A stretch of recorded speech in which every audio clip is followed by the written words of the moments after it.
हमारे शरीर में जो ब्लड तैयार हुआ, बाल तैयार हुए, अंगोपांग तैयार हुए, हर पार्ट तैयार हुआ, हड्डी तैयार हुई, ये सब नाम कर्म की देन है। और ये नाम कर्म की चर्चा दुनिया में किसी ग्रंथ में नहीं। वैज्ञानिकों के वैज्ञानिक ग्रंथों में चर्चा नहीं, और अन्य कहीं किसी धर्मशास्त्रों में भी इसकी चर्चा उपलब्ध नहीं होती। तीर्थंकर भगवंतों ने जो उपदेश दिया है उन्हीं ग्रंथों में इसकी चर्चा है। और ये ब्लड है, ये नैसर्गिक है, किसी व्यक्तिगत बनाया हुआ नहीं। हम भी इसमें कारण हैं। हमारा ब्लड तैयार होने में हम कारण हैं कि नहीं? है। हम कारण हैं और हमारे कर्म कारण हैं। हम और हमारे कर्म, ये दो कारण हैं, और इन्हीं दो कारणों से बना हुआ है, हर चीज बनी हुई है। इसके माध्यम से हमारा जीवन चल रहा है, शरीर चल रहा है। ऐसा शरीर ये नश्वर है। ब्लड मिला तो सुखी हो गया, क्योंकि स्वस्थ हो गए। ब्लड मिल गया, बहुत सुख मिल गया, पुनः जीवन जीने लगे। जीवन मिल गया इसलिए सुखी है, जीवन का सुख मिला।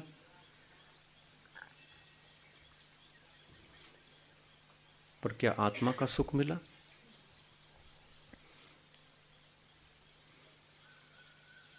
शरीर को दुख मिलने पर भी आत्मा सुखी रह सकती है। ये सही है कि गलत है? शरीर को दुख मिलने पर भी आत्मा सुखी रह सकती है। ये सही है कि गलत है? सही है। जरूरी नहीं कि शरीर को दुख होने पर आत्मा दुखी हो जाए। यदि ऐसा नियम होता कि शरीर को सुख मिले बिना आत्मा सुखी नहीं हो सकता, शरीर को दुख मिले बिना आत्मा को दुख नहीं मिल सकता, यदि ऐसा नियम होता तो किसी को समाधि मरण कर लेना भी असंभव होता। और समाधि मरण के काल में कैसा भी मरण आ सकता है, स्वागत करना पड़ेगा ना।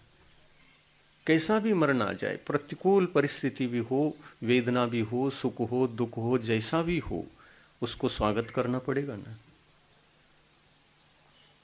यदि प्रतिकूल परिस्थिति है तो भी हम समाधि मरण की इच्छा रखेंगे कि नहीं? और समाधि मरण हो सकता है कि नहीं? हो सकता है। बड़े बड़े रोग हुए, बड़े बड़े उपसर्ग हुए, शरीर पर प्रतिकूल परिस्थिति निर्मित हुई, तब भी समाधि मरण धारण करके, समाधि का अर्थ होता है आत्मा को सुखी रखो, और शरीर को वो सुखी है दुखी है, सुख के कारण आए हुए हैं कि दुख के कारण, उस भूल जाओ। आत्मा को सुखी रखो। और आत्मा सुखी हो गई तो शरीर का सुख और दुख के जो बाहरी निमित्त हैं वो कैसे भी हो, कुछ फर्क नहीं पड़ता, कुछ भी फर्क नहीं पड़ेगा। समाधि की सिद्धि हो जाएगी। समाधि होती है कि नहीं होती? होती है। वृद्धावस्था में शरीर ठीक हो सबका गारंटी नहीं। आपका मरण कभी भी आए, किसी अवस्था में आ जाए, बचपन में आ जाए, जवानी अवस्था में आ जाए, वृद्ध होने पर आ जाए, किसी भी परिस्थिति में आ जाए, आप भगवान का नाम क्यों लेते? शरीर पर संकट आया तो हे भगवान, भगवान ही याद आते हैं। और शरीर का सुख मिल गया तो भगवान को भूल जाते हैं। कष्ट आने पर भगवान याद आते हैं और सुख मिलने पर भगवान को भूल जाते हैं। ये प्रवृत्ति ठीक है क्या? भगवान भी कहें कितनी स्वार्थी है, देखो मेरे को तभी याद करता है जब संकट आ जाए। और ये भक्त ऐसा समझता है कि संकट आए बिना भगवान आप किस काम में आते, संकट आने पर ही मेरे काम में आते हैं। वो भजन भी बनाते हैं ना, मेरे काम आते हैं। हाँ, हमारे बड़े दुख के दुखों में आप काम आते हैं, अरे उसी समय काम आता हूँ क्या? बड़े मामा बड़े काम आते हैं, बड़े काम के हैं। दुख और संकट आने पर ही काम में लोगे भगवान को, तो भगवान आपको भूल जाएंगे। ये भक्त ठीक नहीं है। मुझे तो तब बुलाता है जब स्वार्थ स्वार्थ सिद्ध होता है।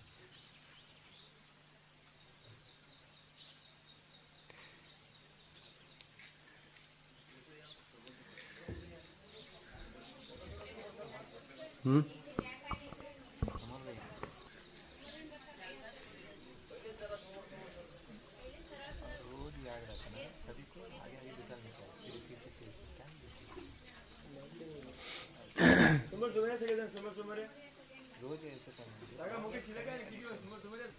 भगवान को याद करते हैं और सुख में भूल जाते हैं, वे भगवान के असली भक्त नहीं माने जाते। असली भक्त नहीं, जो सुख में भी याद करे और दुख में भी याद करे, वो असली भक्त होते हैं। और जो भक्त भगवान को सुख में भी और दुख में भी, दोनों में याद करता है, उसके जीवन में दुख होगा ही क्यों? दुख हो सकता है? नहीं हो सकता। भगवान का नाम लेने मात्र से हमारे कर्म कट जाते हैं और दुख दूर होता है। तो दुख के काल में ही भगवान को याद करें ये जरूरी नहीं। दुख आप चाहते ही नहीं है तो सदा याद करो ना, सदा याद करो तो दुख आएगा नहीं। यदि ये समझते हैं कि भगवान के नाम से हमारा दुख दूर होता है, तो दुख को दूर करने के लिए केवल संदर्भवश ही क्यों, संकट आने पर ही क्यों, सदा दूर करो, सदा स्मरण करो और सदा ही अपने दुख को दूर रखो। अपने जीवन में आ ही न पाए तो भी आता है। आता है कि नहीं आता? 24 घंटा नमोकार मंत्र मुंह में रहने पर भी संकट नहीं आएंगे? आएंगे। ये संकट कौन दे रहे हैं? भगवान दे रहे हैं कि कर्म दे रहे हैं? सुख नहीं आएगा क्या? सुख भी आएगा। तो ये कौन दे रहा है? भगवान दे रहे हैं कि कर्म दे रहे हैं? सुख भी कर्माधीन है और दुख भी कर्माधीन। भगवान के अधीन क्या है?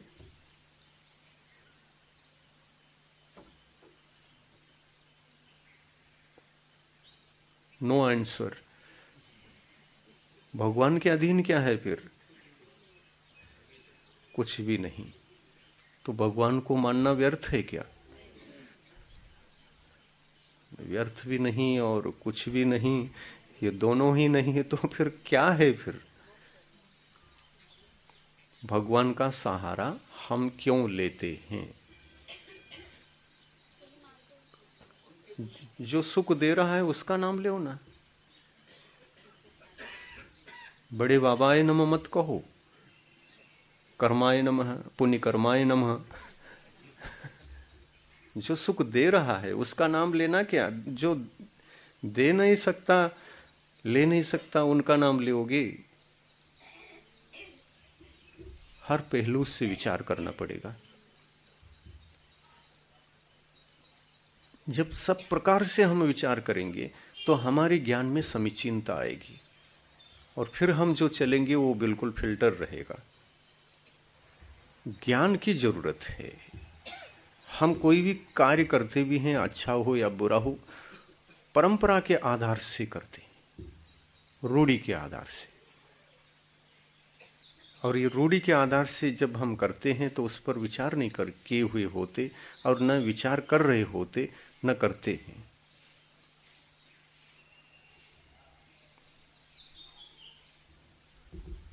बड़े बाबा आपके सुख दुख को मेट नहीं सकते। सुख दुख को देने वाला जो भी है वो कर्म है, और कर्मों को काटने वाला जो भी है वो बड़े बाबा नहीं, वो हम ही हैं। कर्म किसने किया? पाप कर्म किसने किया? हमने किया है, अपनी आत्मा ने किया है। भूलवश किया है, अज्ञानवश किया है, गलती से किया है कि जानबूझकर किया है? कुछ भी हो सकता है, जानबूझ करके भी कोई करता है और भूलवश भी करता है। ऐसे पाप इकट्ठे हो गए हैं, हमने ही किया है ना। पाप कर्म का कर्ता कौन? हम स्वयं आत्मा। तो इसको काटने वाला कर्ता कौन? मैं करूंगा, बड़े बाबा काटेंगे। हाँ, काटने के लिए बड़े बाबा चाहिए और करने के लिए तुम चाहिए। कैसे स्वार्थी, कैसा विचार। पाप कर्म से यदि दुख होता है तो हमने ही किया है, कभी न कभी किया है। इतिहास में हमने ही पाप किया है, बांधा है, उसका फल मिल रहा है। और इससे मैं बचना चाहता हूं, तो बड़े बाबा को साधन बना लूं क्या मैं अपने को साधन बना लूं? ये विचार तो करना पड़ेगा। और यदि बड़े बाबा हमारे कर्मों को काट सकते हैं और मोक्ष भेज सकते हैं, तो मुझे तपस्या भी करने की क्या जरूरत है? भगवान से कहो, भगवान आप ही ध्यान कर सकते हैं, मैं कहाँ कर सकता हूं। आप ध्यान करो, मुझे मोक्ष हो जाएगा। ध्यान से कर्म कटते हैं, ध्यान के बिना तो कर्म कटने वाले नहीं। भगवान आप ध्यान करो, मुझे मोक्ष मिलेगा। मिलेगा क्या? कि कभी किसी को ऐसा हुआ? फिर क्या करना पड़ा? आखिर उसको क्या करना पड़ा? स्वयं के कर्मों को काटने के लिए स्वयं ही ध्यान का आलंबन, स्वयं को ही ध्यान का आलंबन लेना पड़ा। यही है ना। सब कुछ अपने को ही करना पड़ेगा। दूसरे को हम अपने सुख के लिए ठेकेदारी दे देते हैं, तो ये ठीक ही नहीं है।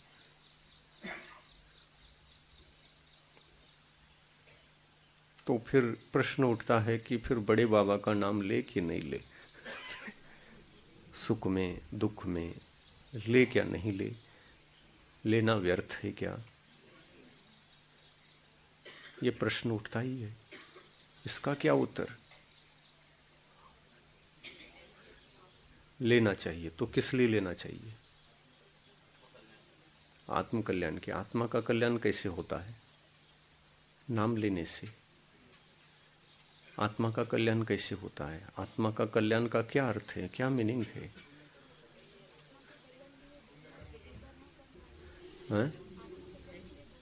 आत्म कल्याण के लिए धर्म करना ठीक है। बड़े बाबा का नाम लेने मात्र से हमारे में क्या परिवर्तन आता है जिससे कि हमको सुख मिलने लग गया?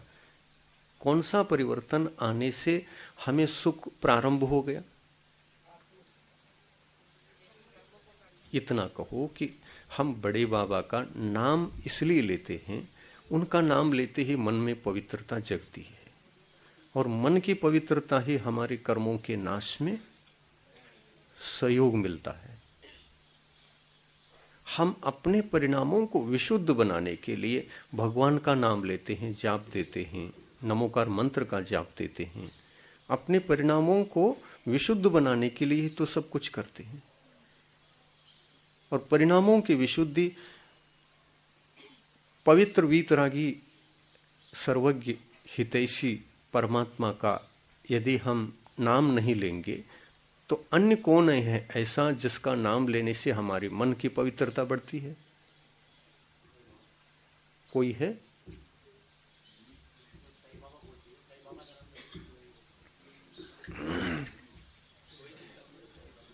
किसी का भी नाम लो, लेकिन प्रश्न ये है, चाहे आप साईं बाबा का नाम लो, चाहे सही बाबा का नाम लो,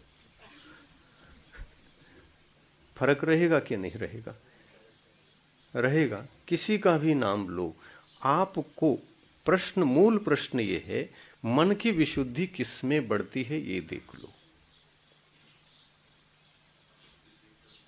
वीतरागता को देखने से, निर्दोष गुरु को, निर्दोष संयमी को देखने से, या जिस किसी प्रकार के व्यक्तित्व को देखने से, जिस किसी प्रकार के व्यक्तित्व को देखने से विशुद्धि बढ़ेगी कि उसमें विशेष व्यक्तित्व को देखने से विशुद्धि बढ़ेगी? विशेष, क्या विशेष होना?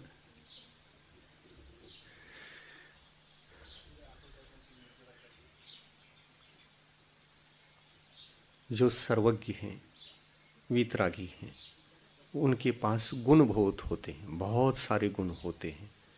गुणी जनों को देख हृदय में मेरे प्रेम उमड़ आवे।